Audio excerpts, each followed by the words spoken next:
It's been, yeah, it's on now. I'll turn it off until you read this.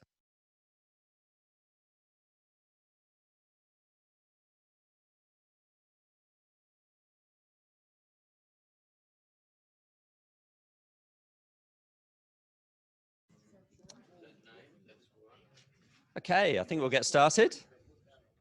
Thank you all for coming. Welcome also to those online. I believe we've got some people online. Is that right, Nick? Some people have joined, about 60 online.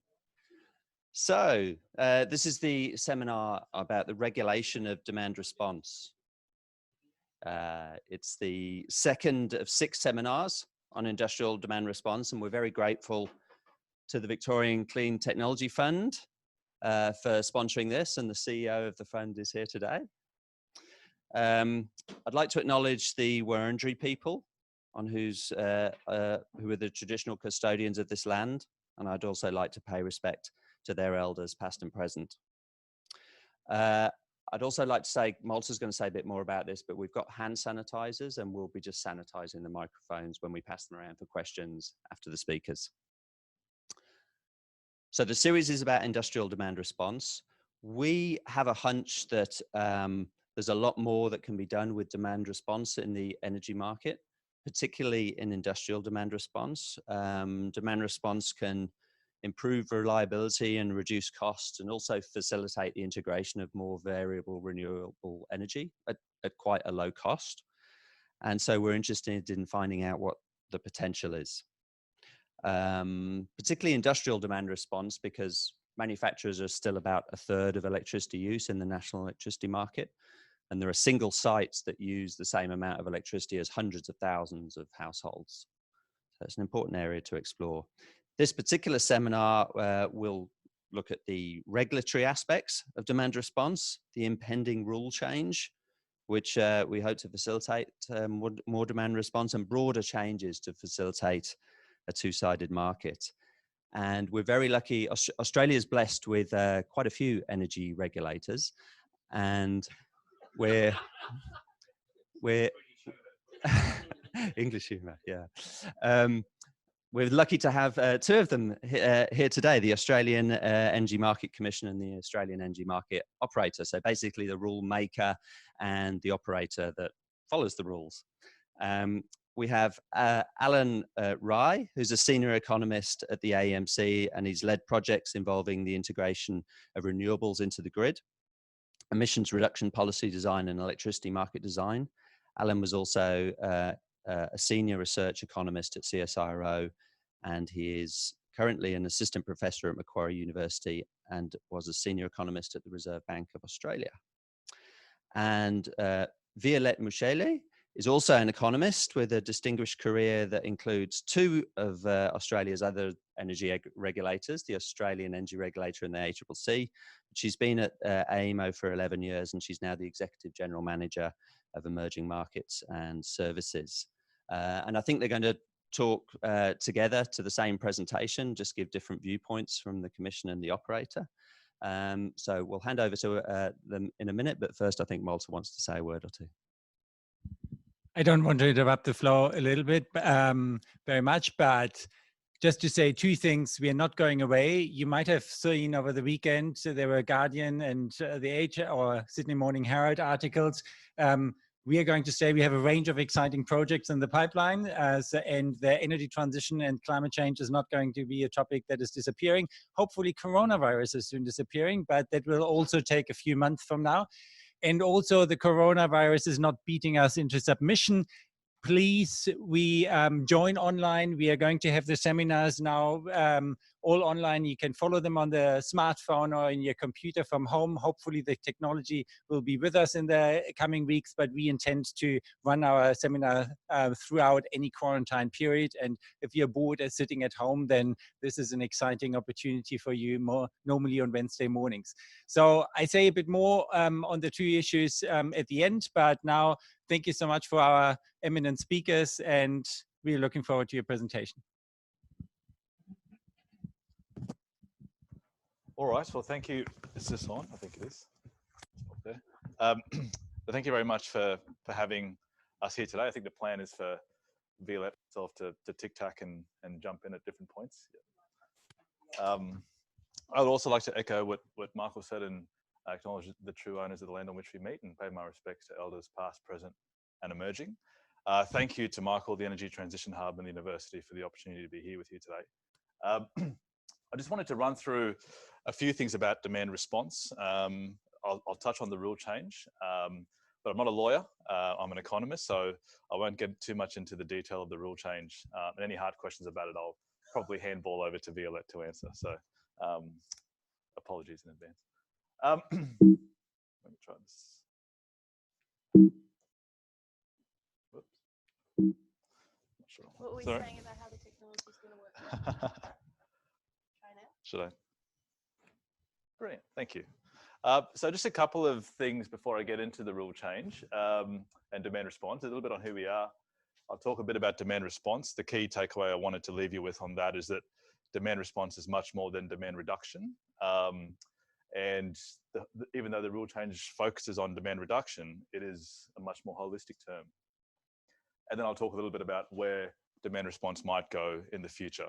And there's an important H in that last one, and that's in the wither. It's not wither, but wither. So hopefully I'll talk about that. So in terms of who we are, here we are on the left, the Energy Market Commission, as was mentioned, we're the rule maker to COAG Energy Council and an advisor. We're one of three market bodies. The second one is the energy regulator. They're basically the COP. They enforce the rules that we write. And then there's a market operator on the right. And we're all part of the Energy Security Board, which has been set up to implement and coordinate implementation of the Finkel review recommendations. And the 5 ESB members are, 3 of them are the Energy Market Commission, the 3 market bodies, the Commission, the regulator, and the operator, as well as an independent deputy chair and an independent chair, who is Dr. Kerry Schott. In terms of demand response, just to give you a sense of what it is and what the different types are, at a very high level, the way the Commission thinks of demand response, it's really consumers responding to signals. Prices is one of those signals, but there can be other signals, to change their level of consumption in the short term. And there's different types. There's 4 broad types. One is what we call in-market or wholesale, which is the focus of the rule change. That's in relation to participation in the spot and contract energy markets. Then there's also ancillary service market demand response. So that's providing a range of ancillary services like frequency control. And there are others where demand response can play an important role.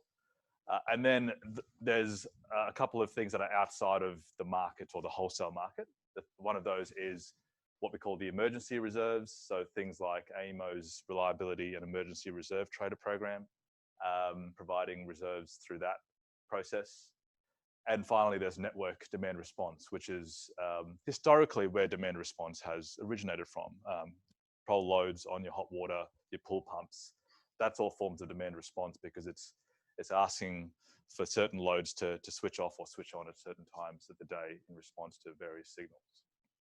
So we've had demand response for a while, primarily here. We're trying to get it infused into the other markets and other areas as well.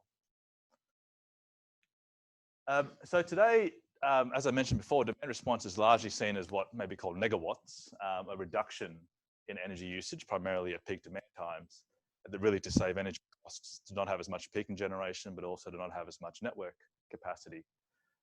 But the key thing that we want to get across to you is that demand response is much more than that. In particular, in a world of increasing variable renewables, a lot more wind and solar, you need demand response at multiple times of the day of the year than what we do at the moment. So for example, in South Australia, we have a problem of minimum demand that's getting too low. We've got all the solar PV that's being exported to the grid in the middle of the day. And I think just the other day, there was a new minimum demand record set of around 380 megawatts or thereabouts, which is a really low number for South Australia. So that's an example where what we need there is demand to increase, to respond through an increase, to effectively mop up some of that excess solar that's being generated. If that doesn't happen, that can pose system security risks. And so this is just a broader dimension to demand response. There's also a key role to play in ancillary service markets.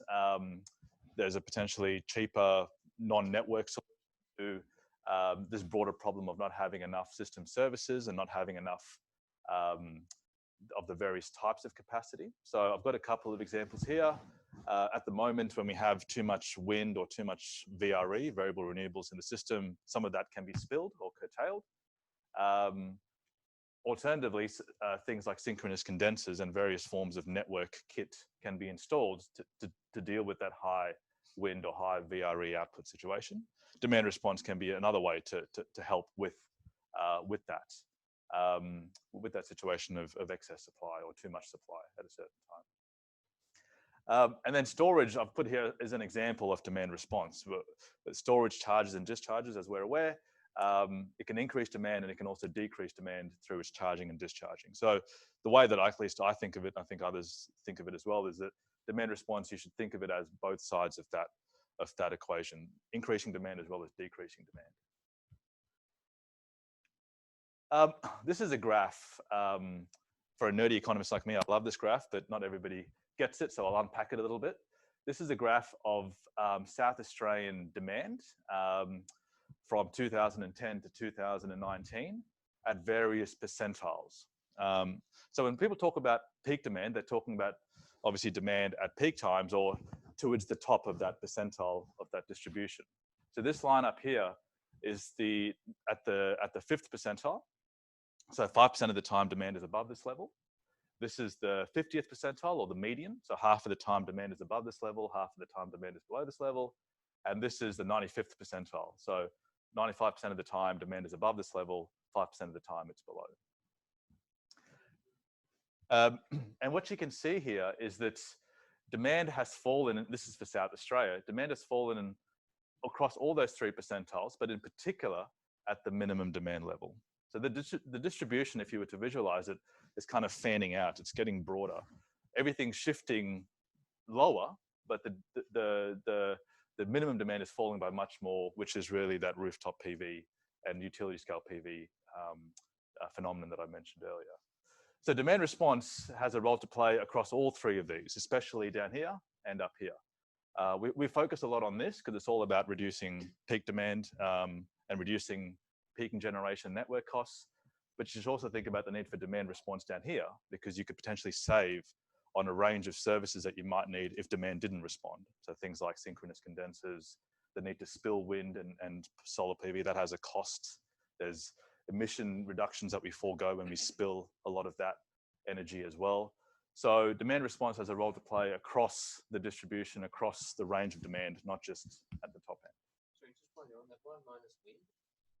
So this is the demand that's left for scheduled generators. So your large in South Australia, there's no longer any coal, but gas and then imports from Victoria. So it's the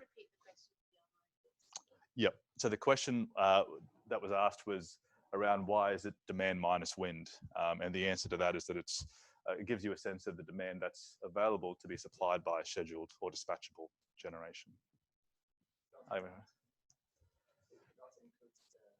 That's right. So it's demand, operational demand. So it's demand that is from the grid. So it nets off behind the meter generation, which includes PV, and then it nets off utility scale wind.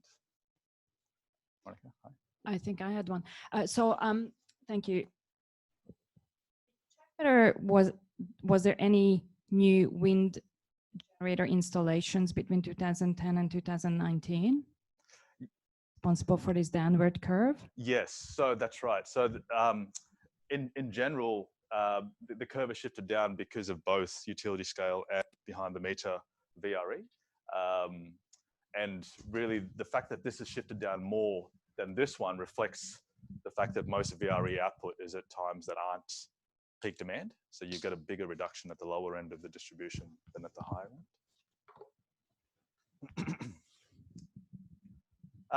This is another example of demand response. I love my charts. I'm an economist, so you're just going to have to bear with me on this one, unfortunately.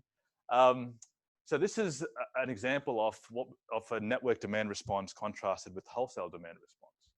So this is a chart of the price of electricity or at different times of the day In the spot market, that's the blue and purple. And at the network level, includes distribution and transmission.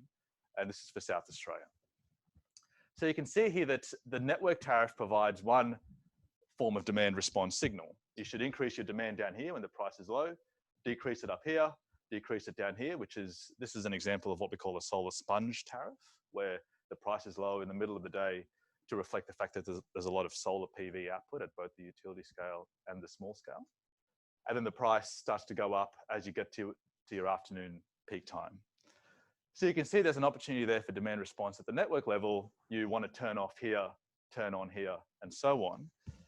But there's an even bigger opportunity at the wholesale level, because if you turn off here and turn on down here, that arbitrage or that difference in price is much greater. So this is the opportunity that demand response provides, is that by participating in the wholesale market, there's much more opportunity to benefit financially.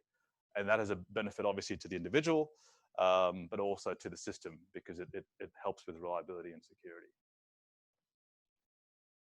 And the difference between the blue and the purple is just the fact that in summer there's much more incentive to do that than the other one, which is for all year round.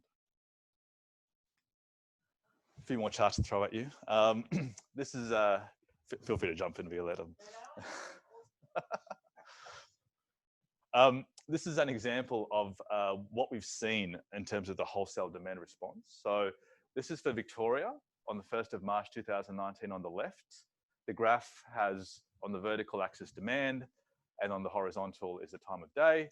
And we've color coded by periods of the day when the prices were high. And we've got a table here just to convince you that we got that shading right, that the prices were high.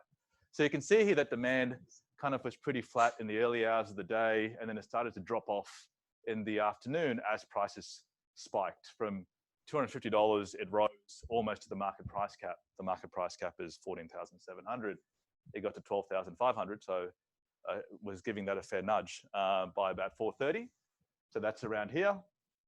And then as the price fell throughout the rest of the afternoon, demand sort of went up and went down as the price jumped around, and then it came back up as the price fell. So this is an example where we can see the demand response occurring. There's clearly somebody in Victoria or some bodies in Victoria who are adjusting their demand in real time to reflect the change in the spot price. Similarly, in New South Wales, this is for 31 January just gone, we can see that the price started to ratchet up through the middle of the afternoon and into that sort of 4 or 5 p.m. peak. It got again close to the market price cap, and the demand was falling as the price was going up. And once the price started to come off, demand came on. So this is really the multidimensionality of demand response. The decrease and the increase together can help with managing the power system more cost effectively. No more charts, so more text now. Sorry. So when it comes to wholesale demand response, large customers have really led the way. And it's been because they have really the metering, the right infrastructure, smart meters, energy monitoring systems, flexible sources of load. So HVAC, heating, ventilation and air conditioning has been the biggest source, but there's also a range of industrial processes that can be turned off for a limited period of time. Things like smelters can be turned off, pot lines. They also have on-site generation that can come on and off as and where needed. If there's not enough, if they need to turn off at in response to the wholesale market, they can then fire up their embedded generators to maintain output. And so we've seen a lot of demand response at the large scale, and we haven't seen so much at the small scale. Well, not yet, anyway. And so this touches on the rule change, because even though it's a wholesale demand response mechanism for large customers, the intention of the Commission is to move that mechanism to broaden that out to small customers in time. And the reason we think that the time is ripe, or it will be ripe pretty shortly for small customers, is because of a range of technological advancements, digitalization being up there, the automation, the Internet of Things, smart metering, load control devices. These are all opportunities. We do though recognize that there are various issues at the small consumer level that we need to kind of get our heads around and work through. Things like consumer protection issues, that speaks to things like access to data by third parties. There's also things around the fact that we want to wait and see how the mechanism kind of works for large customers and what the costs and benefits are before we roll it out to small customers, because our gut is that it will be more, it will cost a bit more to do it for small customers because you've got a whole bunch of small sites spread out all over a distribution network or transmission network, whereas with large customers, it's a bit more concentrated. So we're recommending a lag of about 12 months. That's the proposal on the table at the moment. We can work with that, adjust that as needed in order to roll it out for smaller customers in time. Okay, I feel like I'm talking nice. Thank you. In terms of the types of demand response, one of the challenges has been the firmness, the ability to which you can bank on it or call on it in real time, as and where needed. So again, there are a range of wholesale demand response types. At the top is your most discretionary, or what in the jargon is non-firm demand response. So things like, for example, I'm with PowerShop. I got a message in January to turn off things, and I would get a $50 voucher or a rebate on my bill if I did that. So that's an example where it relies on the customer making that decision, and because it's an individual customer, there's a chance that I couldn't turn it off. My wife wanted the air conditioner on, so that was an opportunity missed for us that day, and for PowerShop potentially. So that was one. Demand reduction that is not directly controlled. So this is where it's again left to the consumer to make that call, or an aggregator. But in either case, it's a little bit more bankable and a little bit firmer than the first type, but it's not as much. And as you work your way down, you get into increasing degrees of what we call firmness. So right down the bottom is where we've got, the third from the bottom, second from the bottom, we've got remotely controlled demand response, where somebody else controls it. And this is where digitalization can make a lot of this hopefully set and forget and automated. So people don't have to be there flicking the switch manually. They can kind of do that through apps. They can even do that through, Reposit has a really, not just picking them as one example, there's no kickbacks here. They're one example of a provider that allows all this stuff to be automated. You don't have to be there turning your thermostat up or down on your air conditioner, or turning your pool pump on or off. A lot of that can be automated. All you need is really a good internet connection and a control box. So these are all examples of demand response that we've seen for a while at the large customer end, and we're starting to see emerging more and more at the small customer end of the spectrum as the costs of these technologies and devices come down. Okay, so getting onto the demand response rule change itself. In late 2018, we received 3 sets of rule change requests. The first one came from 3 organisations, the Australian Institute, Total Environment Centre, and PIAC, the Public Interest Advocacy Centre. And they proposed a mechanism for wholesale demand response. At around the same time, we got a rule change request from the Australian Energy Council, which was really around proposing a register. So not proposing a mechanism, but just proposing a way for effectively demand response to be portable from one customer to another, from one retailer to another retailer as a customer changes or switches from one retailer to another. And thirdly, we got a demand response rule change from the Government of South Australia, which was, it proposed a mechanism similar but different to what was proposed by PIAC, TEC and TIE. We made a draft determination last July, and we proposed a 1 July 2022 start date, with the latest start date proposed for small customers to do, as I mentioned, the review of consumer protections and other things. There were 3 key aspects to that rule change or to that determination. One was in terms of the mechanism itself. And so we got into really interesting and complex issues like baselines and how that should be determined. The draft determination proposed a centrally determined baseline that be done by AEMO in consultation and in collaboration with stakeholders.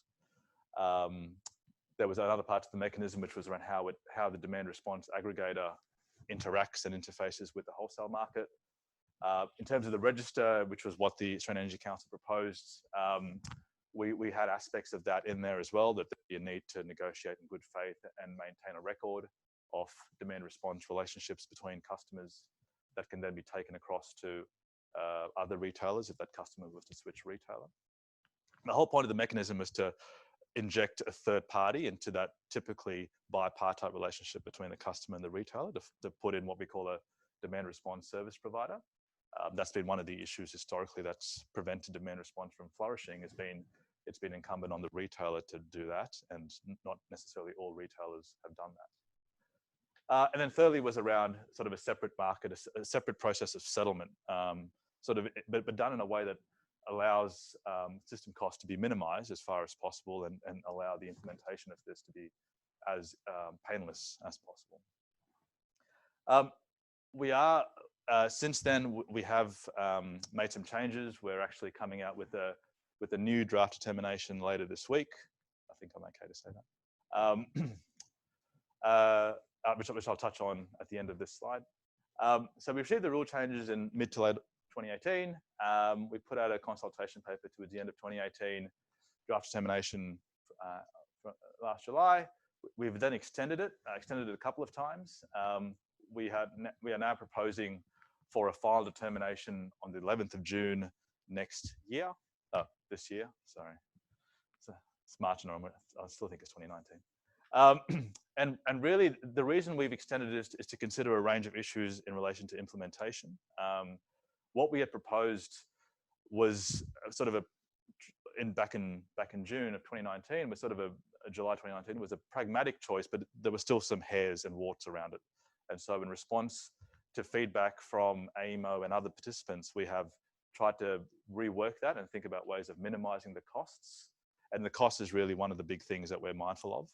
The initial estimates were it could be up to $95 million, depending on the design. The devil was in the detail, and some of the detail was likely to lead to higher costs than others, which is what this second draft determination that we're putting out later this week is speaking to, trying to set up something that'll work for demand response providers and their customers, but also be hopefully less work for AEMO and market participants to implement.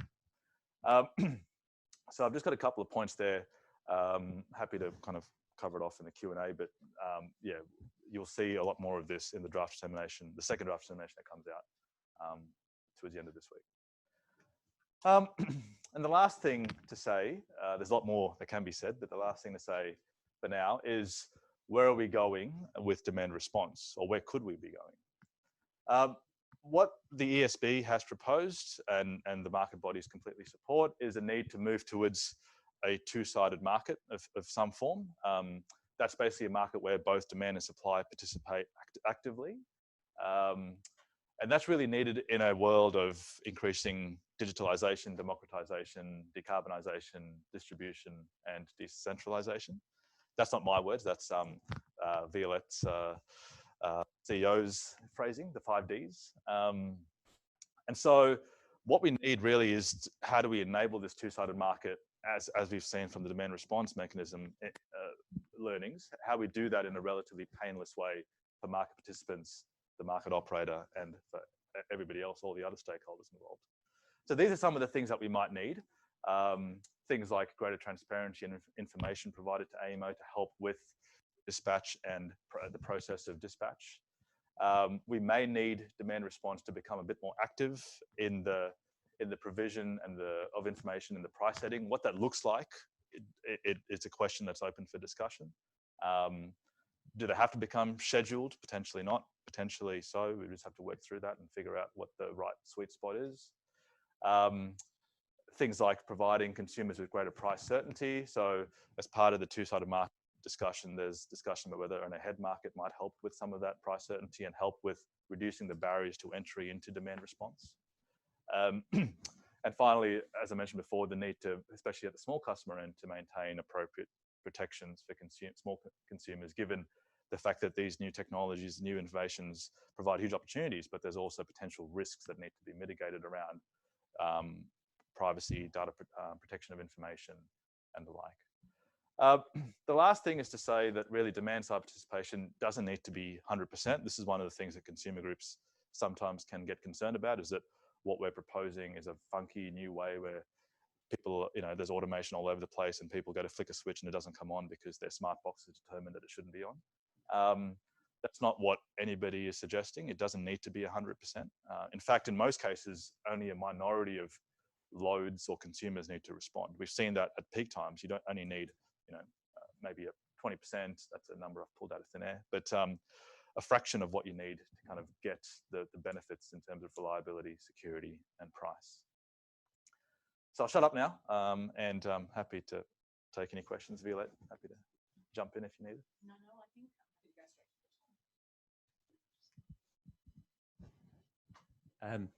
yeah, if you've got questions, could you please, one, wait for the microphone, and two, introduce yourself.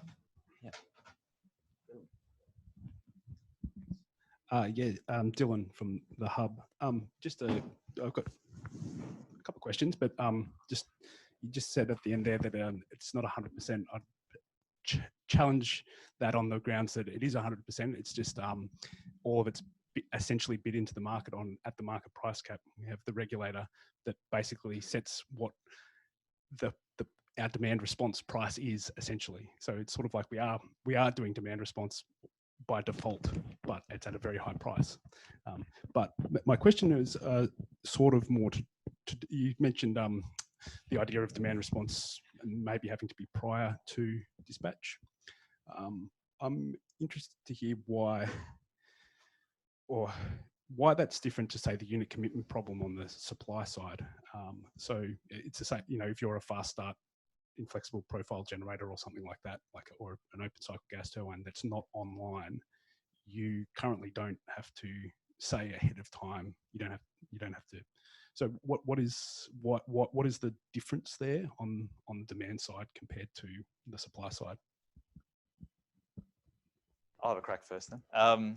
So I think it's a question. It's a question that I don't have an answer to in terms of whether it's different or similar. I think these are all things we need to work through.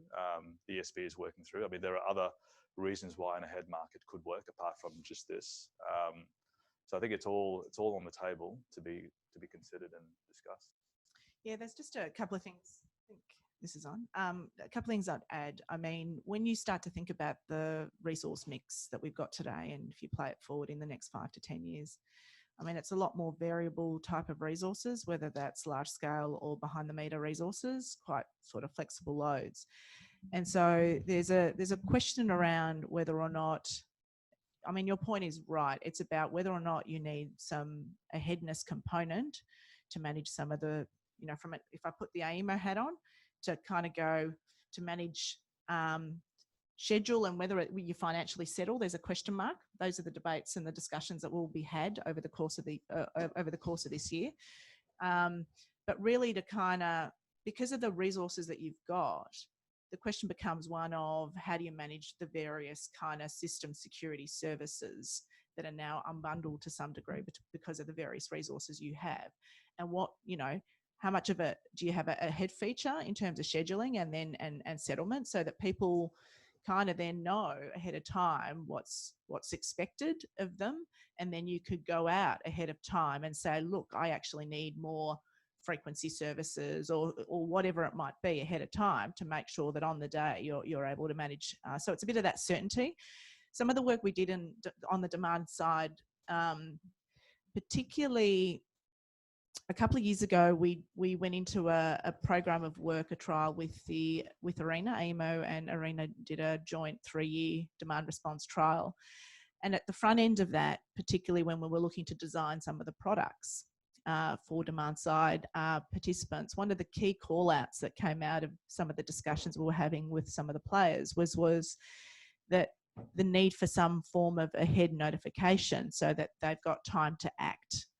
And we saw that actually in each of the years of the trial, that the more notice that a lot of these parties had, the more time they had prepared to act and engage with their customer base, whether their customer base was a large, medium or small consumer. So we ended up designing and testing quite a number of kind of ahead products that have been quite useful in terms of then shaping and informing some of the reserve trader contractual arrangements that we've got in place as well. So so there is that notification to be able to respond and act has been a key feature that's come out of some of the work that we've done as well.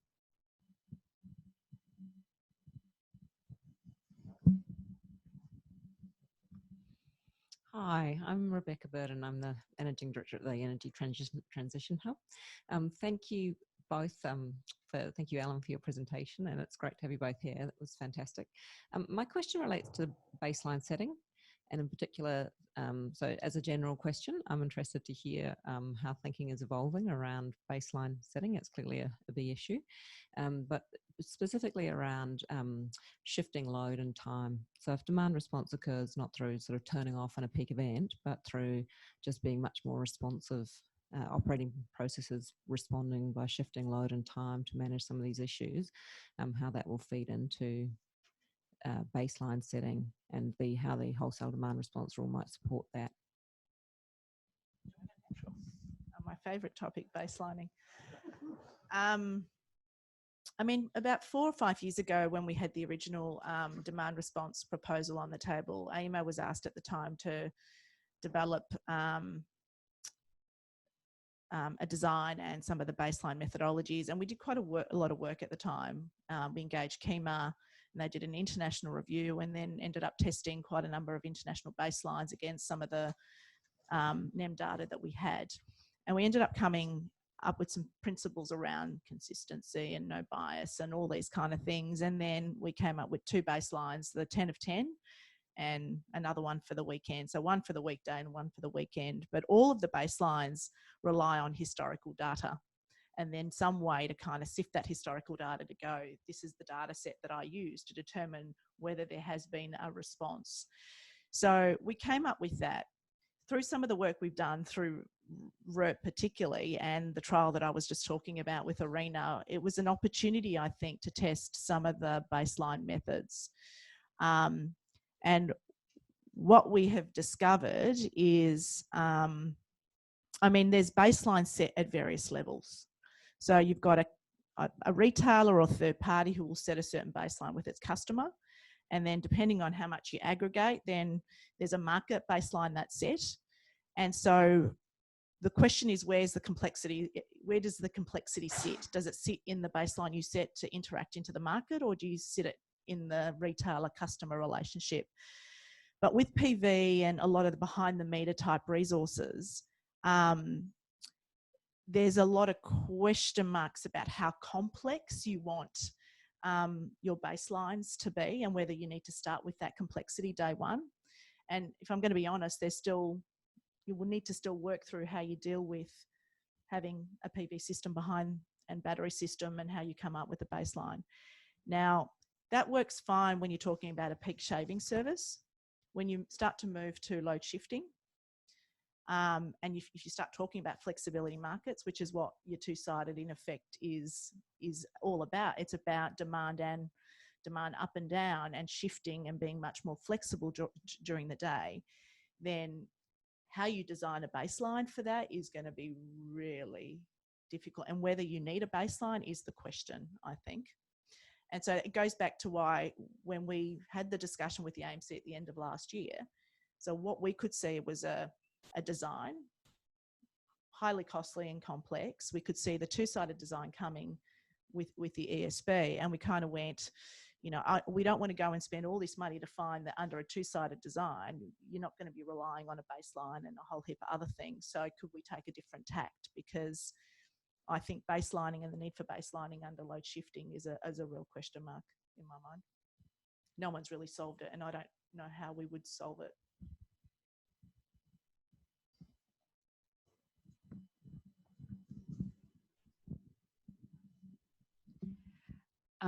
This is Veronica from MarketWise Solutions. And sorry, I'm coming back to the previous question.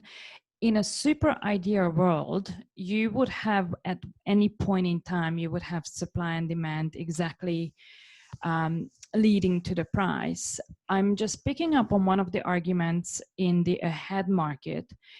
if an argument for demand response, or if the ahead market would give price confidence for the demand to actually carry out those demand responses, because if they did actually carry out the demand response, those price events would have gone away because of their demand response.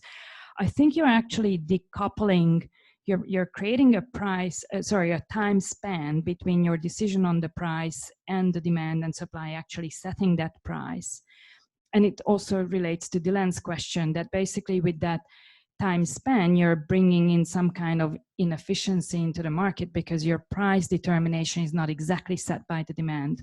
It's set ahead of time. But I totally agree that for other reasons, such as reliability or system security reasons, you might actually want to compromise to some degree your wholesale market price determination in order to create some kind of other benefits for those other markets. But it would be, I think it's turning out to be a comment, it would be nice to kind of make that trade-off to be more transparent with some kind of pricing rather than just claiming it to be some kind of false benefit to the demand response, that the head market will bring benefit to demand response. I think it actually brings inefficiency to your wholesale market with delivering benefits to potentially other aspects of the market. I'm sorry, it turned out to be a comment. But I think I'll just say quickly, Veronica, in response to that, you're absolutely right. The efficiency part is part of the picture, but the other part of it is just how easy it is to implement an economically first best solution kind of today.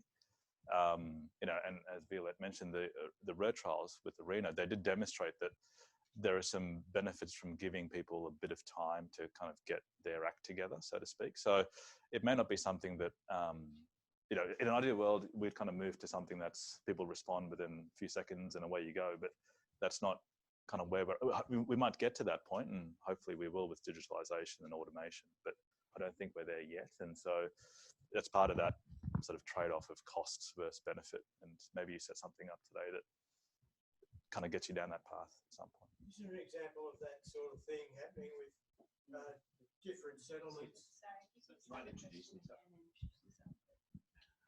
I'm Ian Jones from Castlemaine. I'm interested in the battery in South Australia, and I'm told that it has changed the way that the peaks and troughs are happening in the South Australian network, and the battery's made an absolute fortune for its owners by acting very quickly. And I think the comment we've just had is one about the time response of the demand response as opposed to a planned organisational response, sort of at a government level. If we were waiting for the politicians, it'd be a 3-year delay, and if we were waiting for Elon Musk, it's a 1-second delay. Was that a comment or a question? Question of Elon, I think. I mean, we've learned a lot from some of the storage that's come in South Australia, and I mean that was part of the reason behind our VPP trial, is that we didn't necessarily want to wait to go through a 3-year process. We wanted to kind of test, trial, and prove that the technology could come in and offer frequency services, which they have shown that they can, and respond very quickly. And so we've got Tesla in South Australia. We've got another one coming in South Australia as well. And there'll be others over the course of the next 3-4 months. So absolutely, we want those kind of types of resources to come in and act as both, you know, demand response, both sucking up the excess and also dispatching and offering as generation during the time. I mean, I suppose what the demand response is all about is, I mean, we've over the course of the last 3-4 years tried to remove some of the, I don't know, whether barriers, I suppose, within the regulatory regime to having a third party come in and offer services. We did that with the RERT, we did that with the FCAS market 3 years ago, and we're seeing, you know, batteries come in and other forms of demand response come in. And now we're seeing us trying to unpack that with the AEMC to remove that in the wholesale demand response. So I'm really hoping that through those regulatory removal of those regulatory barriers and creating those incentives, you've got the Teslas and the others come in and start to offer those kind of services into market as well. So I mean, that's the intention. Michael Lord from Energy Transition Hub. That's for the webinar. Alan, you showed a graph which I found very interesting about the big drops in demand when high prices are reached, and I was really surprised about how big that drop can be. I'm surprised that so many consumers are exposed to the wholesale price that they'll react in that way. So I've got two questions. Did you choose quite exceptional events, or is that happening all the time when we have high prices? And do we have any more idea? I know you had some examples about where the demand reduction might come from. So in a large industry reducing its demand and maybe diesel generators, do we have any more granular idea of where it's coming from? And could an incentivization of more demand response be incentivizing high carbon diesel generation behind the meter? Okay. So there's a couple of things there. I might handball a couple of those to Violette. But in terms of the charts, those two are the most stark. And they're really the loads, industrial processes that effectively have a hedging contract with a retailer up to a certain point, and then they're spot price exposed beyond that. So what we see there are sort of pot lines turning off in Victoria, New South Wales, other industrial processes coming off for a period of time, as opposed to, this is our feel, we don't have the data necessarily, but our feel is that it's more at that end of town than at the small end of town. So we did pick those 2 days because most of the time, again, based on what we see, the demand response kicks in when the price gets high enough. You know, I think at a few $100 or a few small $1,000 range, it doesn't tend to get as high because you've got hedging contracts that cover you for that exposure.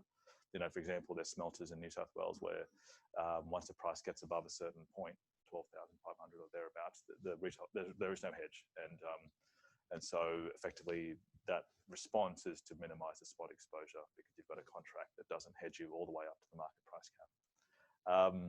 In terms of some of the other kit that can come in, I mean, potentially, yeah, we don't have a good sense of at the moment what other kit could capitalise on those high prices. I mean, the demand response obviously is one of them, but there's also opportunities for the supply side as well.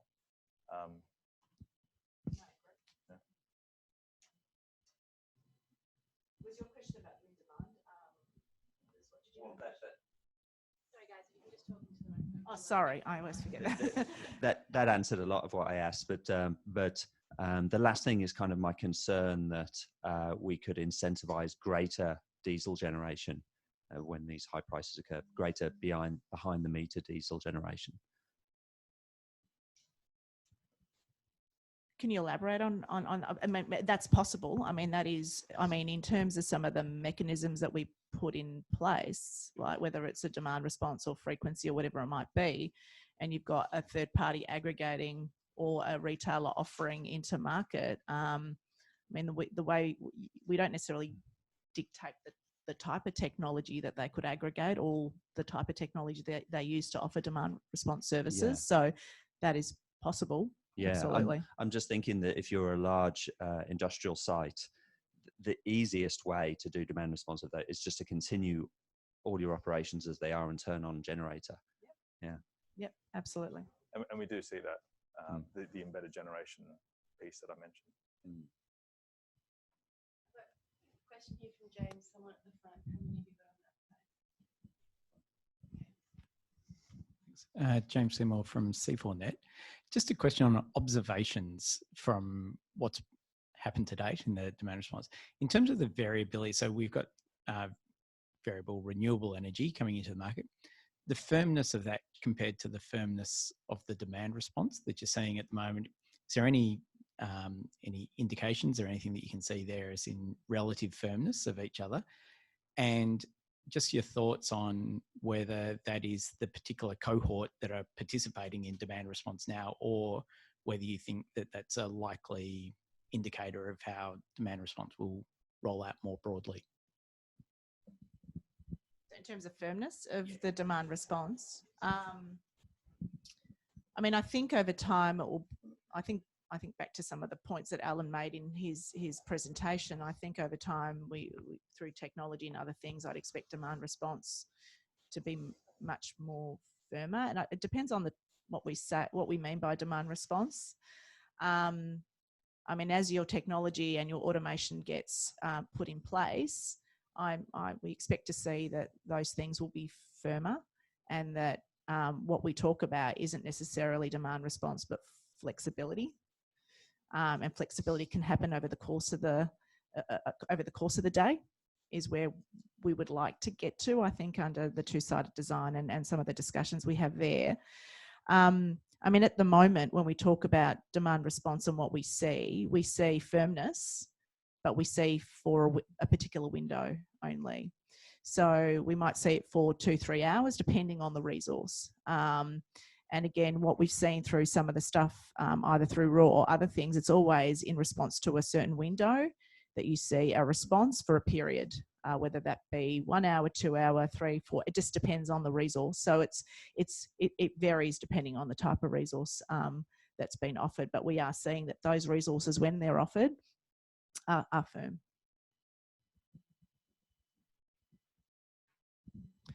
Thanks. Yeah, Dylan again. Just sort of related to something that Alan said in his presentation, I think, about retailers haven't traditionally done this, and Violette's comment on third-party regulatory barrier kind of things. I'd be interested to know. It sort of strikes me it's not so much a regulatory barrier, but actually it's a consequence of vertical integration. So how much, if you're a pure play retailer, you are incentivized to do some of this stuff, but if you're a vertically integrated retailer, you're not. So I'm sort of interested to know how much of this you think is actually to do with the structure of the industry rather than the actual market. And then the sort of follow-up question is, if we did go to a two-sided market design, that vertical integration problem doesn't go away. So if you're thinking down the future, if you do have a two-sided market, that sort of mismatch of incentives still exists. So I'd be interested to hear your comments on that. Yeah, my sense is that market structure is a big reason why we don't have more demand response offered by retailers, or should I say the retail part of the gentailer. And so, I mean, there's still an incentive, even when you break that down within regions, not every gentailer is exactly vertically integrated. They'll have a net long or a net short position, but it does diminish a lot of that incentive. And I mentioned the AGL example before, the smelter example before. Oops, gave away there. Where there'll be a contract up to a certain point, but then beyond that, there's no hedge. So yeah, I think market structure does play a role. The benefit of some of these dynamics and technology developments is that for a retailer, vertical integration, it opens up an opportunity for them to vertically integrate either in front of the meter or behind the meter. So their ability to hedge and manage that risk might be very similar in principle, but in practice, it gives them more options. So I actually think it's a benefit. There are some people who say that standalone retailing, you can't survive in the NEM for very long as a standalone retailer. And I think demand response gives people, these standalone players, the opportunity to vertically integrate in a different dimension.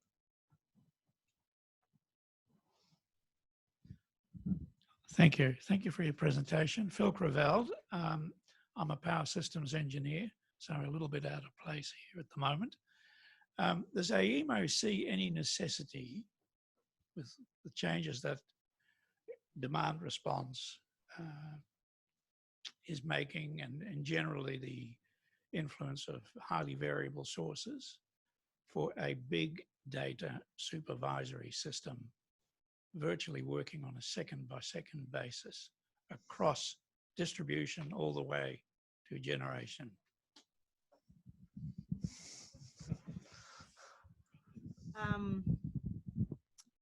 That's a good question. I don't have a yes or no answer. I think over time, as I suspect that as your market matures and the players that mature in that market, from AEMO as a market operator, networks as well have a critical role when we talk about two-sided markets and how they see what's going on in their network, how they optimize it, how they monitor it right to the consumer. And so I think that the role of, when I look forward, I see that what is likely to be needed is a a stronger interface between all the various players in the market to be able to communicate, to be able to share data, to be able to respond to signals, whether it be from market signal, local signals, or optimizing at the local level. So that is I think that's where we're going. What role various people play in that ecosystem is a question mark, and how granular the data needs to be, and how, you know, are we just creating complexity for the sake of it, will be the question, I think, in that world. So do we really need to go there? And who plays what role? And what do people need? I think let's start with, what do people need? And then how do you optimize those decisions in the most cost-effective way that are not creating more complexity and cost is going to be the question. So that's why it's not really a yes or no. I think I'm hoping, yes, there's going to be more interfaces, but we don't potentially need all the complexity.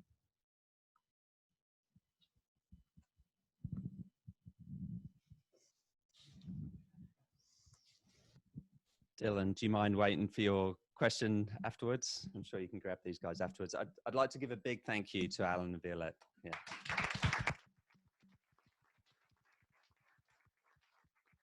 That was a really interesting talk and great answers to the questions. I know it's a busy time for both of you. It's going to be busy for the next few years, working out how all this stuff works. So yeah, thanks again. And yeah, we'll be interested to see how it all plays out.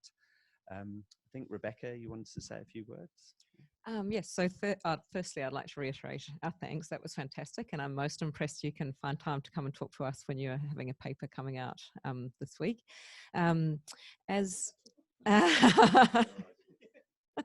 Hopefully. As Michael mentioned at the start, this is part of a series which is sponsored by the Victorian Clean Technology Fund, looking at demand response. And at the Energy Transition Hub, we're seeing this as part of a work program that we're looking to do that will focus on industrial demand response and the potential benefits to both the facility operators and the energy system as a whole from different individual facilities engaging in that very actively. And we're also keen to explore the operating and CapEx changes that might be required for some of those big parties to pursue really active engagement in this mechanism, which I think is another really interesting issue. It's about what's required at a facility level to bring forward the potential. So that, I suppose, is in the context of the remarks Malta made earlier about the funding for the hub changing as well. Our work streams are continuing, and this is a great example of where, although we have funding underpinned by the Department for Foreign Affairs and Trade, and they're changing their funding arrangements, we are very much carrying on with our work program and looking to do more work with our industry partners. And the Industrial Demand Response work program is an example of where we are looking to partner with, we are partnering with industry and looking to do that more extensively. So I suppose we just wanted to leave you very much with that message that we're continuing to do this program and many others, and you know, there's really great sort of opportunities to keep doing this amazing work with our researchers like Michael. Now we do have another slide that outlines some of the upcoming seminars at the hub, which I don't know if we have oh, thanks, Malta. Malta always doubles as IT expert and co-director of the Energy Transition Hub. It's great multitasking.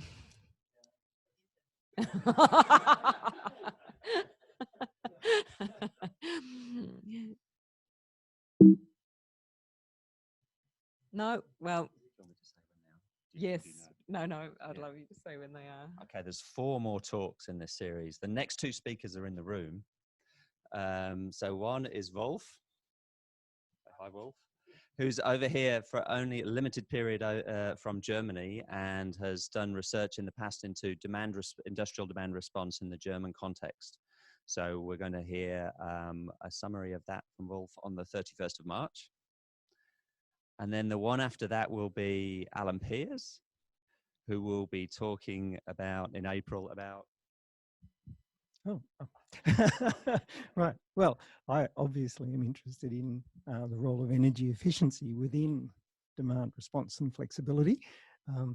So that'll be the main theme. While I've got it though, the thing I'm really bemused by, I work with quite a few sites that are, you know, hundreds of kilowatts. None of them can even understand their retail bills.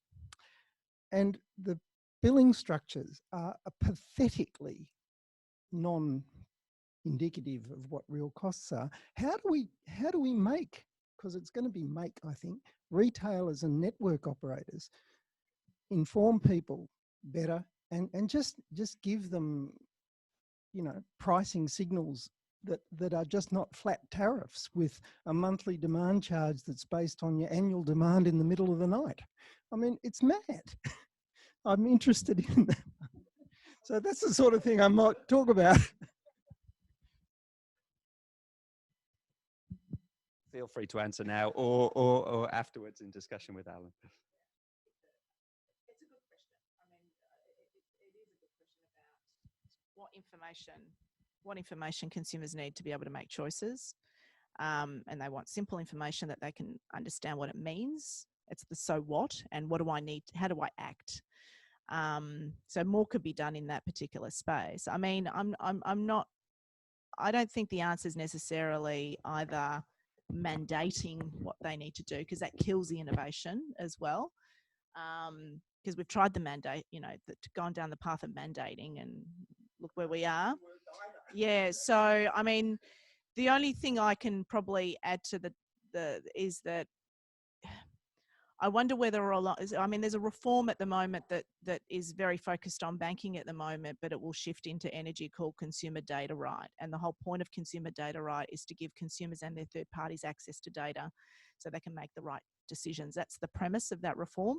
And I wonder whether, you know, that is the way where we start to unlock consumers getting the information they need to make the decisions about energy use, comparing, you know, type of appliances, solar P, all of that, I think will start to potentially get unlocked through some of those reforms. So energy is on its way. I think we're just waiting for the government to announce some of that work off the back of banking. Thanks, Violette. And yep, a big thank you to Alan and Violette for their time and their speeches today. Thanks. Thanks, guys.